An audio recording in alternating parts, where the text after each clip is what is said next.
Mesdames et messieurs, c'est toujours un réel plaisir d'être parmi vous dans cette nouvelle édition. Bonsoir et bienvenue. Restez avec nous jusqu'à son terme. On commence tout de suite par les faits divers. La tentative de procéder aujourd'hui au bornage du terrain, objet de litige à un Karefbe Beravn dans la commune d'Anjanaocha Itos, n'a pas abouti faute d'autorisation de la commune. Une manifestation avec des pancartes a également eu lieu, au cours de laquelle l'une des parties a exprimé sa revendication, s'opposer à l'accaparement du terrain qu'elle exploite depuis de nombreuses années. C'est une Irlande sur les images de Yves Chanel. Un Karefbe 970, comme son nom l'indique, le site était autrefois recouvert uniquement de roseaux.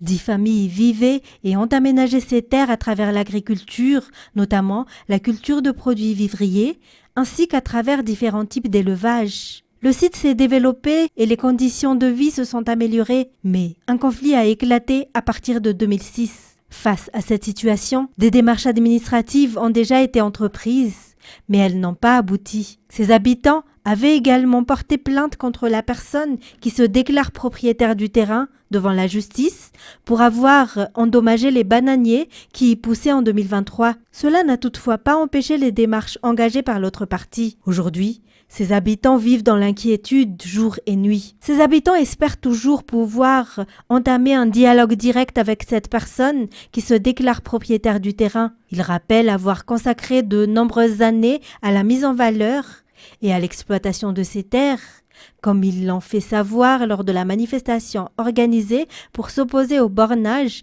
que l'autre partie souhaitait engager. Et Beravnaïtos fait partie des zones qui approvisionnent en légumes et en bread les marchés d'Anusbe et de Namutana, ainsi que plusieurs autres marchés d'Antananarive, un secteur agricole qui fait vivre de nombreux grossistes et détaillants de légumes. Toujours un reportage de CNRAN Irlande et de Yves Chanel.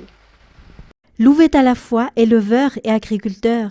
Mais sa spécialité reste la culture de différentes variétés de légumes et de bread, comme le bémol, le tissam, ainsi que diverses variétés de salades. Pour la seule production de salades, les agriculteurs produisent environ 365 sacs par an. La production annuelle de bread s'élève quant à elle à environ 438 sacs. La culture de ces produits n'est toutefois pas facile, aussi bien pendant la saison sèche que durant la saison des pluies. Selon les estimations, la valeur des produits agricoles commercialisés chaque année à Beravnitos représente plus de 20 millions d'ariars. Un voleur a été pris en flagrant délit alors qu'il tentait de dérober de l'argent dans un cash point à Ankatsu dans le quartier d'Antsaameva hier après-midi. Le propriétaire du cash point s'était absenté quelques instants pour aller manger et avait fermé la porte, mais la fenêtre, pourtant équipée de barreaux, n'était pas verrouillée. Peu après, 2 hommes se sont arrêtés à proximité de son lieu de travail. Ils se faisaient passer pour de simples passants, mais leur véritable intention était de s'introduire dans le cash point et d'y dérober l'argent. Le propriétaire qui les observait de loin a toutefois remarqué leur comportement suspect et a immédiatement appelé les personnes aux alentours à l'aide. L'un des voleurs a été appréhendé tandis que son complice a réussi à prendre la fuite. Les débats concernant la demande de liberté provisoire formulée par l'homme d'affaires Mamravatumang se poursuivront les 26 et 27 août prochains. En attendant cette échéance, il reste détenu à la prison de Melrose à Maurice. Maître Hector Bernardini, son avocat du barreau à Paris et témoin de la défense, sera entendu à cette occasion. Pour revenir sur les faits survenus lundi et mardi dernier devant la Bail and Remand Court, plusieurs points ont de nouveau été examinés. Il s'agit notamment des conditions d'entrée de Mamravatumang à Maurice en octobre 2025, du mandat d'arrêt international dont la défense a confirmé qu'il n'avait pas été émis par Interpol, ainsi que la durée de l'enquête. La FCC a indiqué que ces investigations nécessiteraient encore 6 mois à 1 an, une durée qui s'est allongée par rapport aux estimations initiales. Et à la dernière minute, Madagascar ne va pas accueillir la 59e Assemblée des parlementaires de la SADC qui devrait se tenir du 22 au 29 août prochain. Selon les informations qui circulent à Timbazaz, un autre pays devrait finalement accueillir cette rencontre. Les raisons précises de ce changement restent pour l'heure inconnues. C'est notamment en prévision de l'organisation de cette conférence que la session extraordinaire des députés a été reportée à la mi-septembre. À rappeler que Madagascar assure la présidence de l'Assemblée parlementaire de la SADC depuis décembre 2024. En économie, la 28e édition de la vitrine de Vaknakarach se tiendra du 17 au 19 septembre prochain sur l'avenue de l'Indépendance et devant la gare d'Antirabé. Organisé par la Fédération des entreprises du Vaknakarach, cet événement économique vise à faire connaître les produits des entreprises et des entrepreneurs locaux. Cette année, l'événement sera principalement axé sur le développement rapide des entreprises et la création de nouvelles entreprises pour les jeunes. Jamson Ranjanarman de Viva Antirabé. La 28e édition de la vitrine du Vaknakarach, organisée par la FIOUV, la Fédération des entreprises du Vaknakarach, se tiendra les 17, 18 et 19 septembre prochains sur l'avenue de l'Indépendance et devant la gare d'Antirabé. Il s'agit d'un événement économique annuel destiné à exposer et à faire connaître les produits de nombreuses entreprises et entrepreneurs. Cette année, l'événement sera principalement consacré au développement rapide des entreprises, considéré comme un moteur de développement de la région, mais aussi à la création de nouvelles entreprises pour les jeunes. Près de 300 stands seront installés à l'occasion de cette 28e édition de la vitrine du Vaknakarach afin d'exposer et de faire connaître les différents produits. Outre les membres de la FIOUV, des exposants venus des régions d'Analamang, Menabe, Amrunmani et Antsnanan disposeront également de stands. Ils y présenteront leurs produits et pourront établir des représentations dans la région Vaknakarach. Des stands et différents ateliers seront également proposés avec les partenaires, notamment autour de projets destinés aux jeunes. À noter que les éliminatoires d'un concours consacré à la connaissance des entreprises et de l'entrepreneuriat dans le Vaknakarach ont débuté aujourd'hui. Organisé par la FIOUV dans le cadre de la vitrine du Vaknakarach, ce concours réunit environ 200 jeunes participants. Dans les actualités internationales, un aéroport syrien dans la province d'Idlib a été visé par des frappes attribuées à Israël, des bombardements qui ont surpris les riverains. Les États-Unis ont dénoncé une escalade inutile.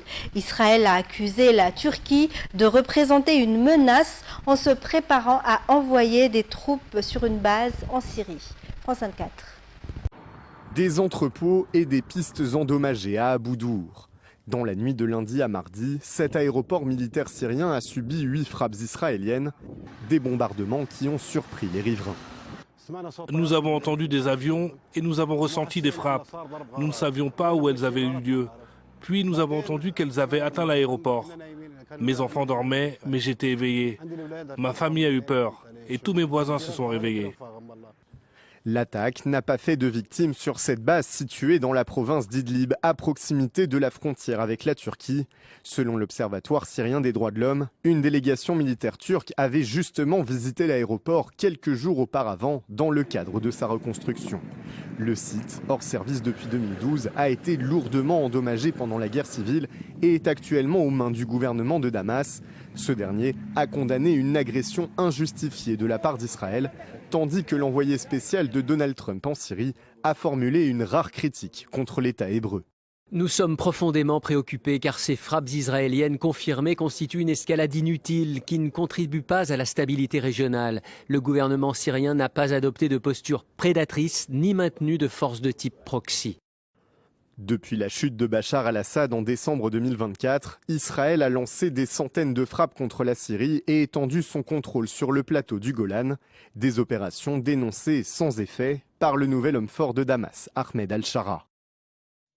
Et après des années de guerre et de destruction, des Syriens tentent de se réapproprier leur patrimoine à Palmyre. Des visites nocturnes sont désormais organisées au cœur de la cité antique, entre vestiges et observation des étoiles, pour faire revivre un site marqué par l'occupation du groupe État islamique en 2015. France 24. Sous un ciel étoilé, des Syriens redécouvrent Palmyre, l'une des plus grandes cités antiques du Proche-Orient. Une visite nocturne pour remonter le fil de son histoire. Là, il y avait les commerces, à droite l'ancien Sénat, ici une ancienne loi douanière gravée dans la pierre sous le règne de Zénobie. À Palmyre, l'histoire se lit dans les pierres. Une cité au carrefour des routes commerciales où se sont rencontrées différentes cultures. Là-bas, il y a le théâtre, venez voir. À tous les niveaux du théâtre, où que vous soyez, vous pouvez entendre exactement le même niveau sonore. Mais cette nuit, les vestiges ne sont pas les seuls à attirer les visiteurs. Le ciel devient lui aussi un spectacle. Annie Safadi, passionnée de photographie et d'histoire, est revenue en Syrie après 13 ans d'exil. Je redécouvre mon pays. Je suis content que nous, les Syriens, ayons aujourd'hui la possibilité d'accéder à ces lieux, de revenir à cette histoire et aux civilisations qui sont passées par la Syrie. Et ce lieu a connu des combats pendant les 14 dernières années.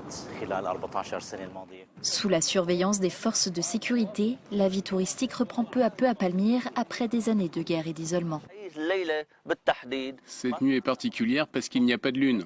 Il n'y a quasiment aucune lumière. On pourra donc observer les étoiles et les perséides. À l'œil nu, les participants passent leur nuit à observer le ciel au milieu des vestiges antiques. On n'utilise que la lumière rouge parce qu'elle ne gêne pas la vision nocturne. Ces visites sont organisées par une association locale avec une ambition, permettre aux Syriens de se réapproprier leur patrimoine et faire revenir progressivement les visiteurs. On essaie de faire revivre les sites antiques de manière attractive pour enrichir la culture et le tourisme. La Syrie mérite d'être vécue à travers ce genre de belle expérience. Au lever du jour, une autre image de Palmyre apparaît, celle d'une cité vieille de près de 2 millénaires, mais profondément marquée par la guerre. En 2015, le groupe État islamique a exécuté publiquement 25 soldats syriens dans ce théâtre antique. Ailleurs, dans la cité, les traces des destructions sont encore visibles. Là, on est dans le temple de Bel. Le groupe État islamique l'a détruit et une grande partie du monument a été endommagée. Regardez là-bas, avant il y avait des colonnes et des tours. Il y a beaucoup de destruction et il faut commencer la restauration, parce que sans Palmyre, il n'y a pas de vrai tourisme en Syrie. C'est essentiel pour tout le pays. Après des années de guerre, ces visiteurs veulent retrouver Palmyre comme un lieu de culture et d'histoire. Et pour terminer, un procès majeur contre Meta s'est ouvert à Oakland, en Californie. Le groupe est accusé d'avoir conçu Facebook et Instagram de manière à rendre les mineurs dépendants, tout en minimisant les risques liés à ces plateformes. L'issue de ce dossier pourrait avoir des conséquences importantes sur le fonctionnement des deux réseaux sociaux. France 24. Devant le tribunal fédéral d'Auckland, les procureurs prononcent les plaidoiries d'ouverture de ce procès inédit contre le géant des réseaux sociaux. Meta, l'une des plus grandes et des plus puissantes entreprises au monde, a mené une campagne pour tromper, pour induire en erreur ses utilisateurs, les législateurs, les enseignants et les parents. C'est la 3e fois cette année que Meta se retrouve face à la justice. En mars, il avait déjà été jugé coupable par un jury de Los Angeles pour avoir rendu dépendante à ses plateformes une adolescente. Cette fois, la plainte est portée par 29 États américains qui réclament près de 200 milliards de dollars et une refonte de ses applications. Meta a conçu et déployé un produit dangereux doté de fonctionnalités dangereuses, dont l'entreprise savait qu'il engendrerait une utilisation excessive et compulsive chez les enfants, ainsi que des problèmes de santé mentale, notamment de l'anxiété et de la dépression. Devant le tribunal, cette banderole est les noms de près de 400 jeunes qui seraient morts des conséquences des réseaux sociaux. Le fils de Shannon s'est suicidé à l'âge de 15 ans. Savoir que 20 minutes ont suffi pour atteindre mon fils, Nous savons que ces plateformes les ciblent. Meta réfute fermement ces accusations. Parmi les principaux témoins attendus à la barre, le PDG du groupe Mark Zuckerberg, le patron d'Instagram Adam Mosseri et Arturo Béjar, ancien directeur de l'ingénierie, devenu lanceur d'alerte. C'est la juge Yvonne González-Roger, connue pour avoir sanctionné Apple, qui rendra sa décision au terme de ce procès qui doit durer entre 5 et 7 semaines. Et c'est ainsi que s'achève cette édition. Merci à vous de l'avoir suivi. Au revoir et passez une excellente soirée sur Viva.